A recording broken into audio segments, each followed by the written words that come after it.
Hello, everybody. This is Abram here checking in. And this bear checking in too. Jaedn checking in. All right, so I started with pull-ups right here. It's going to be 3 sets of 10 reps that we got going on here. This is me just, trying to keep my form right, stretching all the way at the bottom and pulling all the way at the top. And this is Jaedn here. We got going in. Not much of a pull-up type person. I'm going to make up excuses. I'm just weak, so I can't do that much. But Abram's over here trying to show off and stuff. So No, not really. I'm just trying to get my workout in. So right here we started right after the pull-ups, warming up to lat pull-downs. Jaedn, tell us more about this workout. yeah, what I see a lot of people do with lat pull-downs is that they start using like their body weight to kind of throw back down the weight. So what people should probably do is keep the back straight and don't put too much bicep involvement in there. Think of it as like you're pulling your elbows down rather than trying to flex your biceps. True. I mean, it is a back and bicep workout, but you want to get more of your back in there. Yeah, not to use too much of the momentum, because then you're basically defeating the purpose. Yeah. Yeah, so I like to stretch all the way at the top right there and then contract it down. It's just like a personal preference I like to do. I feel it more that way. So next, we're going to move on to this different grip. Can you tell us more about that one, Jaedn? Yeah, the same thing applies to this one as like the lat pull down. A lot of people, just with any back exercise, just in general, they use their weight to kind of ego lift like a bunch of weights. So don't want to do that. I mean, we're not there to show off. You're there to get some gains. So if you're doing like 200 pounds on any kind of like lat workout and you're just using your entire like body weight to throw it back, you're not going to be building nothing. What do you think, Barrett? You've been quiet this whole time. Honestly, I think a big point of this is that some people just shrug their shoulders the whole time. And honestly, if you're just going to be shrugging your shoulders, you're not really going to activate your lats or anything. It's going to be mostly you're just activating your shoulders. And that's just going to lead to more injury. So basically what I like to do is keep my shoulders down so you can actually use your back muscles instead of shrugging your shoulders a little bit up. Basically with that, your traps get most of the work. So you're not really working your back, so you're not going to feel the maximum contraction that you would if you would keep your shoulders down.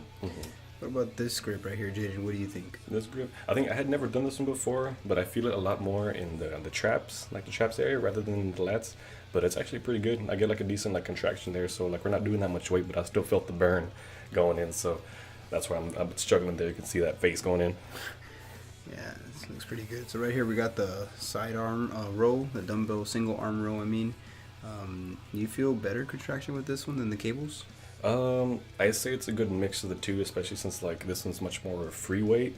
What I see a lot of people doing is that they'll just like have their back arch and everything, so they're gonna end up hurting themselves. So like any kind of support, or we got to show off right here, not using any kind of support, but that's just what he does.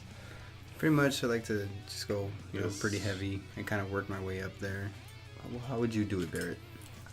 Technically I would work with like a lightweight, warm up. I wouldn't really try and show off as much with that kind of weight. Hey. But I mean, it's your back, man. But It's your back, man. Yeah. Alright, so Main we went point. ahead and jumped over to this machine right here for to do 2 arms at once right there, just to get the full squeeze. How do you like this one, Jaedn?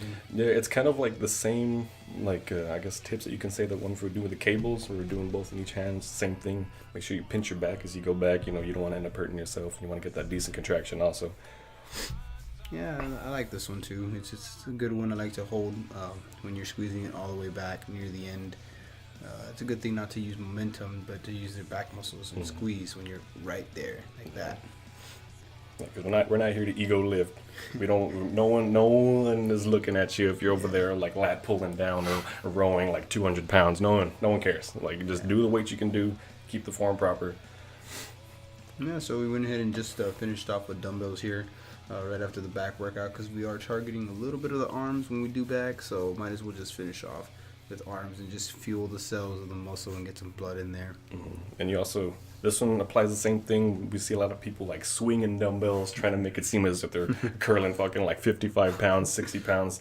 None of that there. We're doing hammer curls here. It's the same thing. Don't swing the weight. Yep. You want to go all the way down, control the weight on the way down. You don't want to like just let it drop and then you end up hurting your elbow because you just let the weight drop. You got to control it on the way up, control it on the way down. You can see Abram doing a perfect example right there, trying to show off curling them 35. I like to just keep the elbow at the sides. It just feels more of the contraction, and it's better form. It's to keep your back straight too as well. Yeah, so Especially the camera curls are good for working out the muscle like underneath your biceps. So if you don't work out like that muscle under there, you're just gonna have like underdeveloped biceps. So I'd go ahead and do some hammer curls along with your regular bicep curls just to get the the full arm contraction.